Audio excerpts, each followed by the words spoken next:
नमस्कार. आजकाल आपले सर्व आर्थिक व्यवहार एका क्लिकवर होतात, बरोबर? पण तुम्हाला माहिती आहे का की याच वेगाने डिजिटल जगातले अदृश्य धोकेही कैक पटीने वाढलेत. सायबर सुरक्षा आणि डिजिटल बँकिंगमधील फसवणूक हे आजच्या घडीचं सर्वात ज्वलंत वास्तव आहे. हे केवळ काहीतरी पुस्तकी ज्ञान नाहीये, तर एका अत्यंत सुरक्षित डिजिटल भविष्याकडे नेणारं आपलं आजचं हे खास आणि व्यावहारिक विश्लेषण आहे.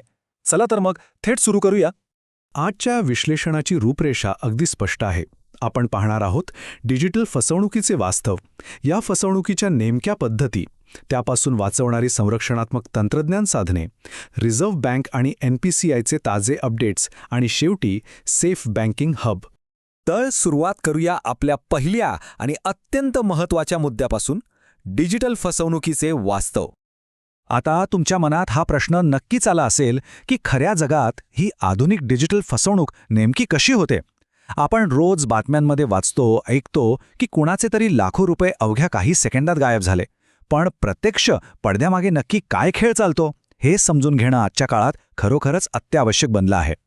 बघा, सैद्धांतिक ज्ञान आपल्याला फक्त काय करू नये एवढंच सांगतं, पण आपल्याला गरज आहे ती व्यावहारिक जागरूकतेची, जी खऱ्या-खुऱ्या घटनांवर आधारित असते. उदाहरणच द्यायचं झालं तर नुकत्याच घडलेल्या एका घटनेत केवळ एका बनावट कस्टमर केअर कॉलमुळे एका माणसाने स्वतःच्या आयुष्याची संपूर्ण कमाई गमावली. विचार करा, हे गुन्हेगार कुठल्याही पुस्तकी नियमांप्रमाणे काम करत नाहीत. ते आपल्या मानवी चुकांचा आणि तंत्रज्ञानातील छोट्याशा त्रुटींचा अचूक गैरफायदा घेतात. आणि म्हणूनच आपण वळूया आपल्या दुसऱ्या भागाकडे, ह्या फसवणुकीच्या नेमक्या पद्धती.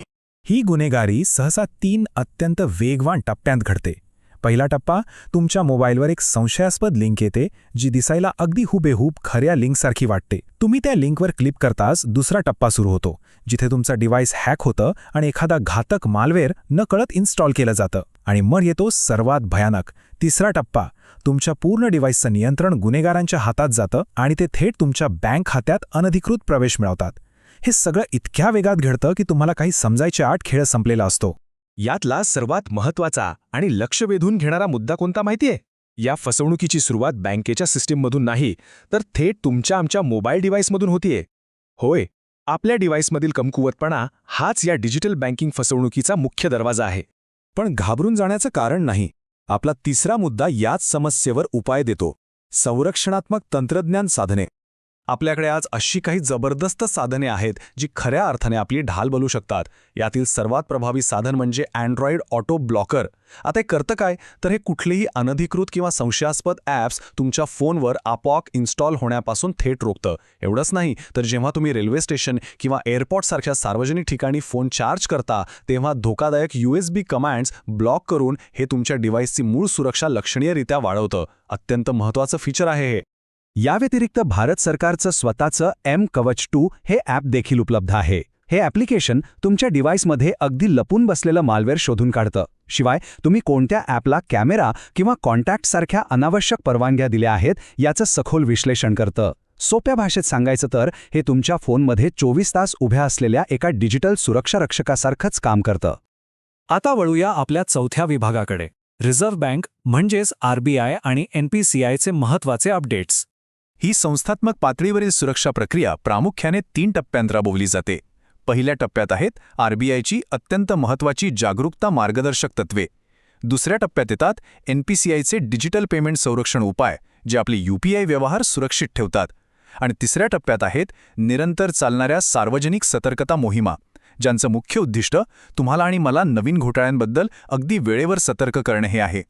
बघा, आपण नेहमी लक्षात ठेवलं पाहिजे की केवळ तंत्रज्ञान हाताशी असून चालणार नाही. या सर्व नवीनतम नियामक मार्गदर्शक तत्वांचे आणि जागरूकता अद्यतनांचे आपणही काटेकोरपणे पालन करणं आवश्यक आहे. हाच तर एका खऱ्या अर्थाने सुरक्षित डिजिटल इकोसिस्टीमचा भक्कम पाया आहे.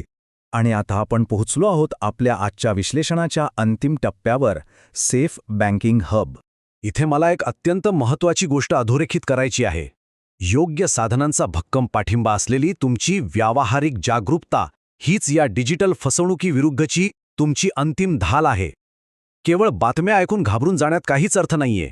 योग्य साधनांचा हुशारीने वापर आणि अधिकृत संस्थात्मक सूचनांचं पालन हाच आपल्या सुरक्षितेचा खरा आणि एकमेव मार्ग आहे.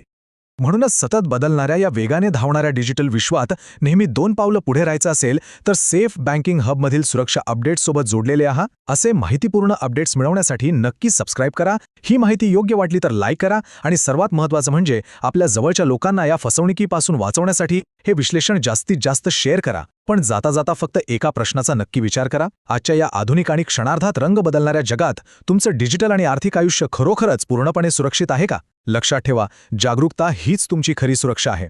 धन्यवाद.